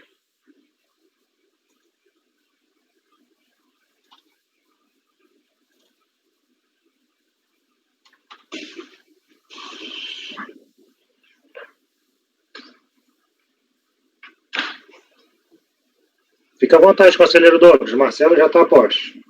Tá. Então, é o recurso voluntário da decisão da DRJ, que julgou o lançamento procedente decorrente dos cumprimentos de obrigação acessória. Na verdade, esse caso aqui não teve nem impugnação, o contribuinte pagou a multa decorrente de obrigação acessória, só que fora do prazo da impugnação, que à época era 15 dias, e ele aí teve uma decisão que não reconheceu o pagamento, porque estava fora do prazo. O contribuinte apresentou recurso voluntário falando que, pedindo a retroatividade benigna do artigo 106 do CTN, porque houve uma legislação, a legislação que falava do prazo de 15 dias para as impugnações previdenciárias foi alterado para 30 dias. Eu estou provimento nesses 3 casos, porque eu estou aplicando aqui para o contribuinte a retroatividade do artigo 106. Eu vou ler aqui só para ficar um pouquinho mais claro. Então, vou direto ao voto. No presente caso, a hora recorrente recebeu auto-infração em 23 de 8 de 2006, não apresentou defesa dentro do prazo de 15 dias, a que se referia ao parágrafo 1º do artigo 293 do Regulamento da Previdência. Por outro lado, no dia 19 de 9 de 2006, pagou o valor da multa com desconto de 50% e argumento que deveria ser-lhe aplicada a retroatividade benigna nos termos do artigo 106.2 do CTN. Isso se justifica, pois o decreto 3048 de 99 foi alterado posteriormente com nova redação do disposto no artigo 293, inciso 1, que fala: recebido auto de infração, o autor terá o prazo de 30 dias a contar da ciência para efetuar o pagamento da multa de ofício com redução de 50%, ou impugnar.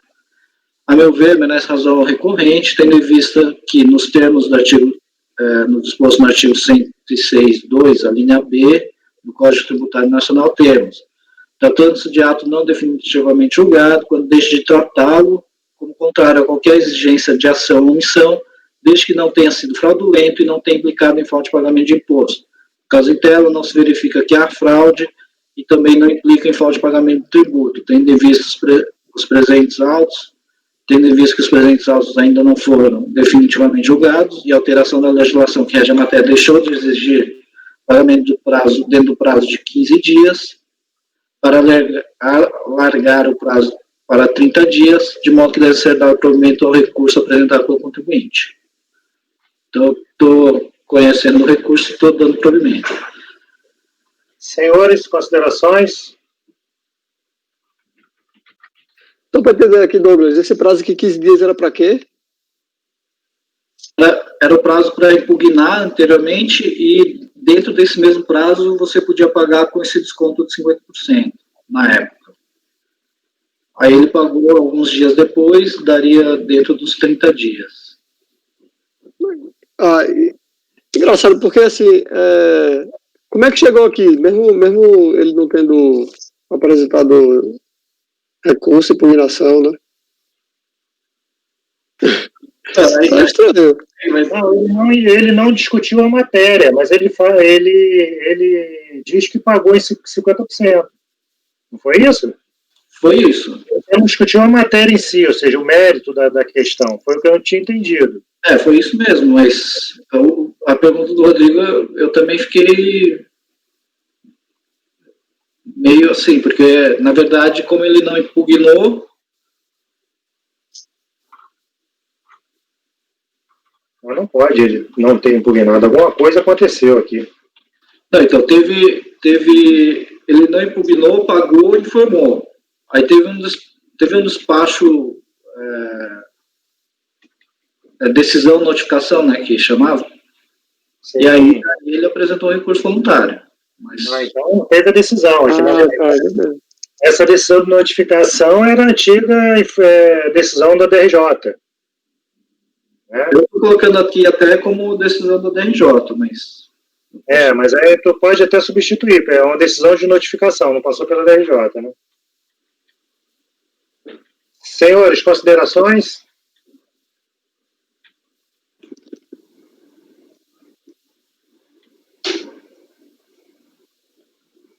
A decisão de notificação era monocrática, não era colegiado. Era do contencioso da Previdência, né? Era como funcionava antes, né? Isso, até... Acho que foi 30 de junho de 2007, uma coisa assim.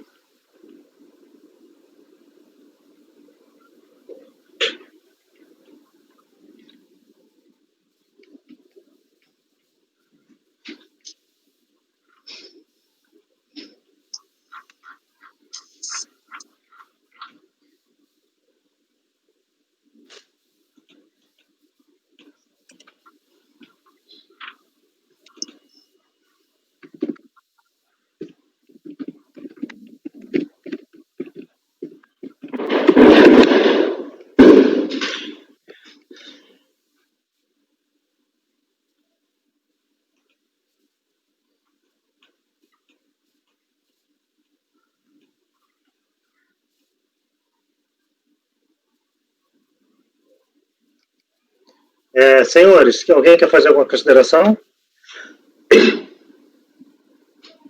Então, deixa eu ver se eu entendi. A única coisa que ele quer é a apropriação do valor. Ele quer a redução da multa em 50%, porque se ele tivesse pago dentro para recorrer, ele tinha direito ele pagaria só a metade da multa. Ele pagou, só que ele pagou fora desse prazo. Aí ele está falando agora assim, poxa, mas eu paguei lá, esse prazo mudou de 30 para 40, de 15 para 30. Então ele quer, aí o Douglas está entendendo que esse prazo retroagiria para ele. Douglas, você viu quando que ele pagou? Tu viu direitinho isso? Está dentro de 30 dias? Tá. No prazo indicado mesmo, que ele está aqui. Deixa eu só ver. 19/9/2006. Estaria dentro do prazo. Ele pagou 19/9. Isso, e o auto de infração é do dia 23/8.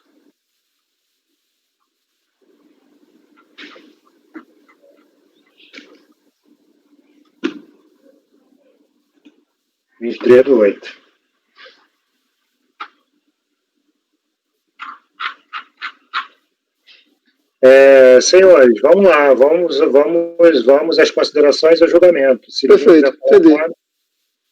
Assim, eu não sei se isso é uma matéria que retroage, né? Se é uma questão processual, se é uma matéria que caberia ter efeitos retroativos, né? Porque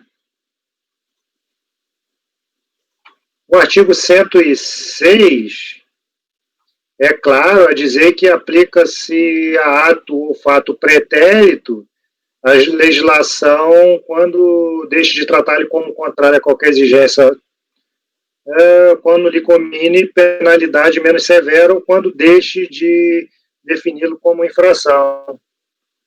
Na verdade, isso aqui é uma forma de exclusão de crédito tributário e que, salvo o melhor juízo aí, ele deveria ter a legislação interpretada de forma literal nos termos do 111. Mas, assim, era uma coisa que eu mesmo balancei aqui, precisei dar uma olhadinha. Eu estou fundamentando na linha B, que fala que deixe de tratá-lo como contrário a qualquer exigência de ação ou omissão, né? A ação seria contrária à ação dele prazo de 15 dias, agora passou a ser 30. Mas aí o alargamento do prazo não deixa de tratar ela como uma infração. Não, isso acho que não. Tanto é que ele está pagando, né? Tanto é que ele paga. Sim. Ele teve alteração do prazo, ele pagou 19 de setembro de 2006 e a alteração aqui do decreto foi 2007, eu não sei a data, mas foi o decreto 6.103. Então foi... Aí é da própria natureza da norma, não é norma material, é norma processual, procedimental. São prazos ali que se aplicam a partir daquele momento. Ela não deixou de tratar como uma omissão de deixar de recolher, porque, pelo menos pela essa leitura que se faz aí, a minha leitura, né, claro, que não sei também se está correta, mas eu entendo aqui por essa linha B, que é deixe de tratá-lo como contrário a qualquer exigência de ação ou omissão. Para mim, aqui é questão de obrigação no mínimo, questão de obrigação principal ou obrigação acessória. Não sei se entraria aí questão de prazo processual. Mas, enfim. Ele é de abril, 30 de abril de 2007, esse decreto.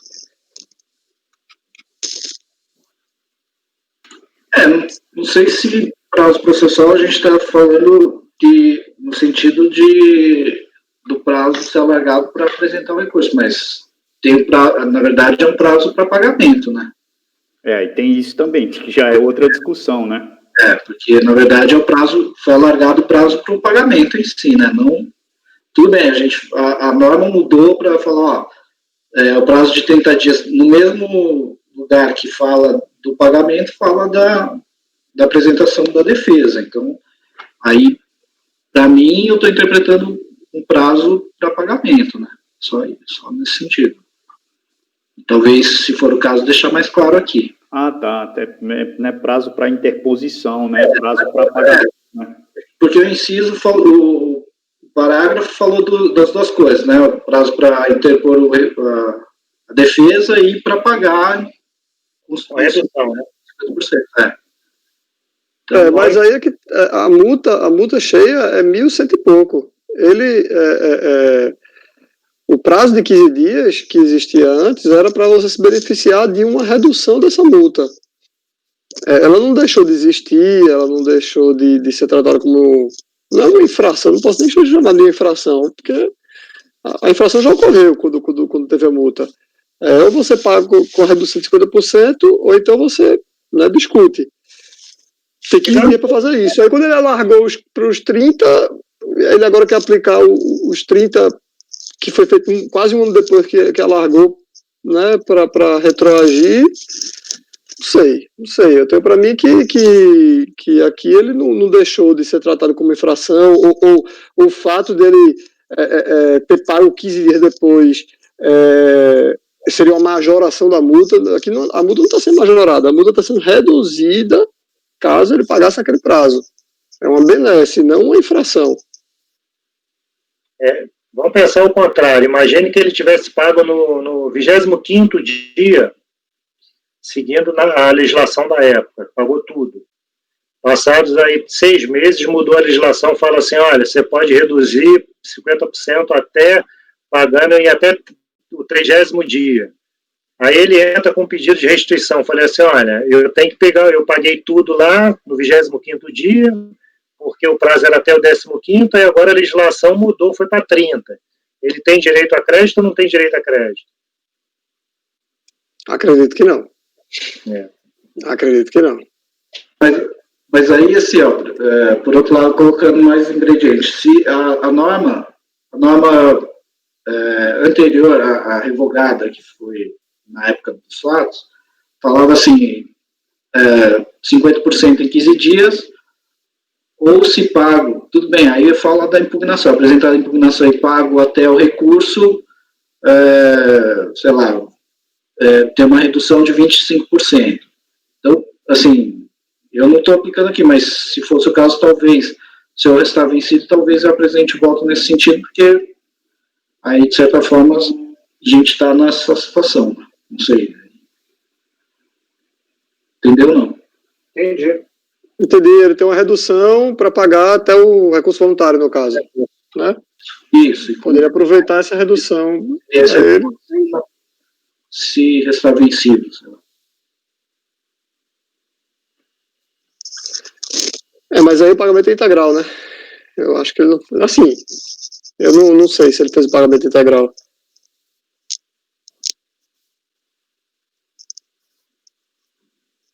Quanto é que está sendo discutido aí, Douglas? Nesse caso, R$500. É gostar muito da coisa, viu? Porque... não paga nem a hora que o cara passa trabalhando, né? Esse sabe. Bom, precisamos só definir. O conselheiro Douglas entendendo pela aplicação retroativa. Rodrigo, como vota? Daniel. Eu vou divergir, presidente. Daniel. Desculpa, Daniel. Por favor, Daniel, como vota? Eu acompanho, presidente. Relator. Isso. Eu vou divergir, presidente. Ok. Francisco Guarita. Eu prefiro o relator. Débora. Eu vou com a divergência. Sávio. Acompanho o Douglas, presidente. Ok. Marcelo. Eu vou acompanhar a divergência, presidente. Ok. Eu também vou acompanhar a divergência. Então deu 4-4 aí, não é isso?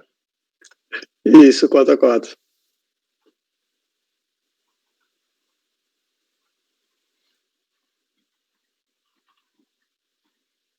Senhores, processo da Camaleão Produções fica com o seguinte resultado: por determinação do artigo 17E da Lei 10.522, acrescido pelo artigo 28 da Lei 1398 de 2020, em face do empate no julgamento da matéria, em dar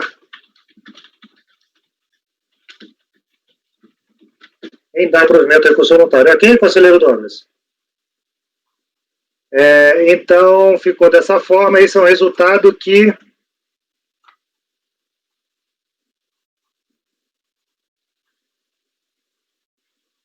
engraçado aqui, eu coloco aqui vencidos. Eu acho que sim, né?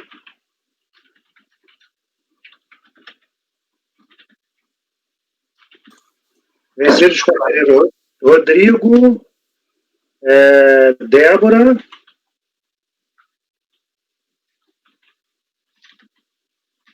Marcelo e Carlos, que negaram o provimento, senhores. Então ficou assim: vencidos os conselheiros Rodrigo Monteiro, Débora Fófano, Marcelo Milton e Carlos Alberto, que negaram provimento ao recurso voluntário. O Sérgio não foi com a divergência? Não fui não, Daniel. Eu fiquei na dúvida aí, cara. Tô na dúvida. Tinha que ver essa natureza da norma, tinha que entrar. E cada vez que a gente vai discutindo um ponto, vai levando para outra discussão, aí eu vou com o Douglas. Ok, senhores. Resultado para os processos 49, 50 e 51. Processo 52, também da relatoria do conselheiro Douglas, são do contribuinte, do contribuinte Marco Antônio Doraciense. Esse mesmo contribuinte é titulado os processos 53, 54 e 55. Conselheiro, por favor. Tá, vamos pela ordem também. É o mesmo resultado, conselheiro?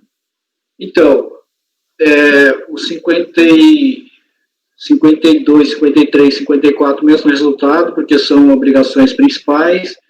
E, no fim, na verdade, o 55 também vai ser o mesmo resultado, porque é a obrigação acessória decorrente da mesma fiscalização.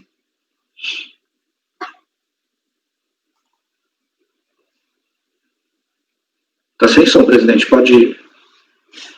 Não, pode continuar. É que eu estava aqui atendendo aqui, mas pode continuar. Tá. Então, vamos lá.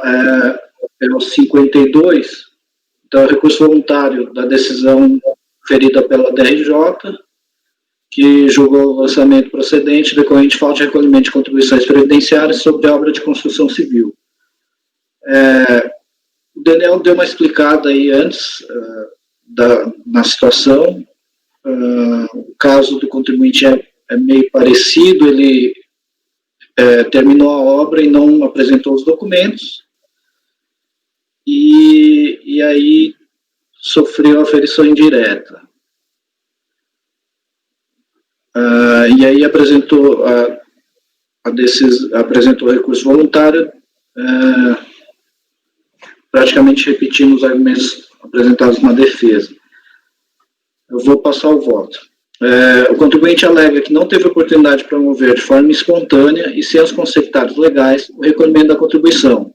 Por outro lado, o que se verifica da prova constante dos autos é que o contribuinte teria sido intimado do início do procedimento fiscal em 18/11/2010 para que comparecesse e apresentasse documentos relacionados à obra de construção civil do imóvel que estava sob sua responsabilidade, matriculada ex ofício, notadamente alvará, habites e guias de recolhimento a ela relacionados, nossos fiscais de serviços e outras necessárias à apuração dos fatos. Frente à omissão em atender à intimação e de posse das informações prestadas pela Secretaria do Planejamento da Prefeitura Municipal de Ribeirão Preto, extraídas do sistema CISOBRA, foi feita a simulação do aviso de regularização de obra, ARO, em 10/12/2010, para apuração por aferição indireta da remuneração da mão de obra empregada na execução da obra, lavrando-se na mesma data o presente auto de infração. Então, aí, a fiscalização agiu nos exatos termos do que consta previsto na instrução normativa aplicável à época, 971/2009. O que o contribuinte chama de denúncia espontânea, nos termos do disposto no artigo 138 do Código Tributário Nacional, na realidade, é um procedimento em que o contribuinte deve preencher a declaração de informação sobre a obra, DISO, em que apresenta os dados necessários e suficientes para a apuração da contribuição devida. Na declaração, será gerado aviso de regularização da obra, ARO, que formalizará a situação quanto à regularidade das contribuições sociais, bem como informações sobre eventuais recolhimentos necessários para que sejam regularizados com devido enquadramento do projeto, aferição da remuneração da mão de obra utilizada, períodos decadentes e existência ou não de contribuições sociais recolhidas previamente e, por fim, gerará uma guia de recolhimento das contribuições devidas a vencer no dia 20 do mês seguinte ou ao da sua emissão. Conforme se verifica nos presentes autos, não há prova de que o contribuinte tenha feito o procedimento de forma completa, que ensejou na lavratura do auto de infração. Na documentação acostada, verifica-se que a obra já havia sido finalizada desde o dia 6 de janeiro de 2010 e o contribuinte não procurou a Receita Federal para adotar as atitudes necessárias à sua regularização. Ainda consta dos autos o aviso de recebimento assinado pelo contribuinte, que recebeu em 24/11/2010 o termo de início do procedimento fiscal e não cumpriu com o que lhe fora solicitado. Aí, com relação aos cálculos promovidos pela fiscalização, transcrevo o trecho da decisão recorrida, com a qual concordo. Aí, fala aqui no mérito, aponta o contribuinte inadequação nos cálculos promovidos pela fiscalização, uma porque não foi aferida a efetiva área da obra, de 502 metros quadrados, contra os 412 metros quadrados utilizados pela fiscalização para a regularização do empreendimento, e a duas porque questiona-se a ausência da aplicação de redutores nas áreas construídas, previstas na IN. Aí ele faz o razoável de como ele chegou no cálculo, e aí eu estou negando provimento ao recurso voluntário.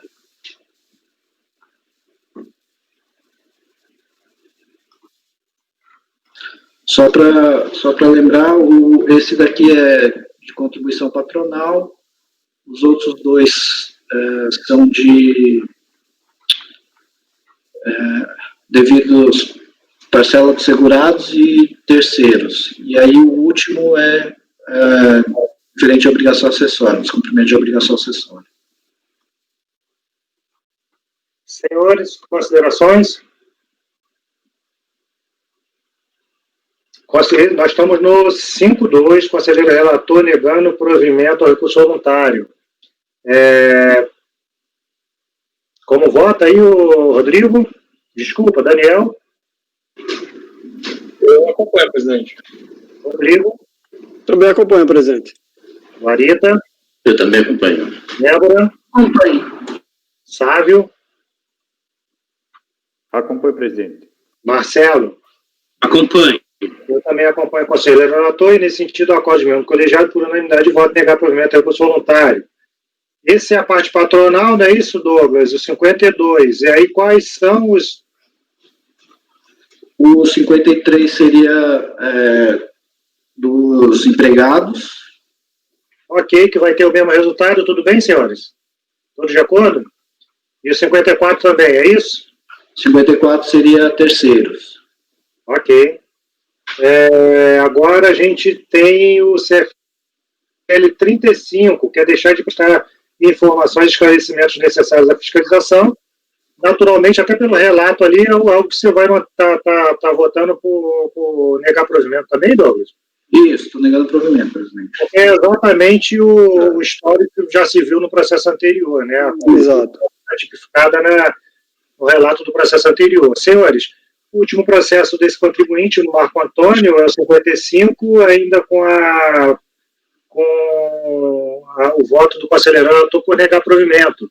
Daniel, acompanha o conselheiro relator? Diverge? Eu acompanho, presidente. Rodrigo? Também acompanho, presidente. Guarita? Eu também acompanho. Débora? Acompanho.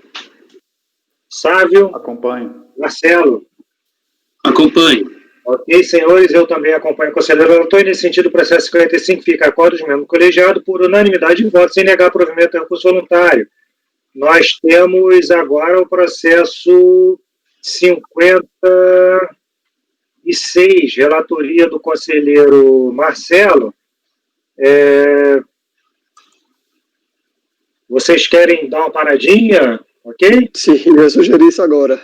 Vamos dar um intervalozinho aí de 10 minutos para a gente voltar? Ok. Tudo bem? Senhora Patrícia, por favor, vamos parar a gravação?